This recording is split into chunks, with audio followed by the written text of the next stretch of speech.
ચલો મિત્રો નમસ્કાર. જવો આખી સ્કોરી કેવી રીતે ખાઈ રહી છે.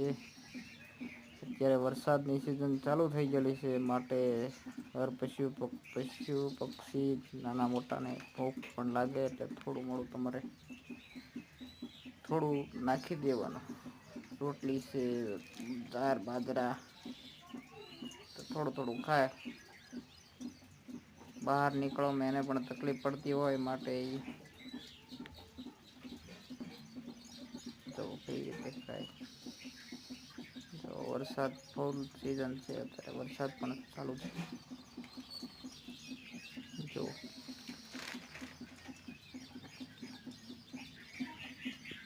જવો કેવું ઘાસ લીલું ઘાસ થઈ ગયું. શું આ વાડીમાં વાવવાનું છે. વરસાદ રહે ત્યારે ચાલો મિત્રો.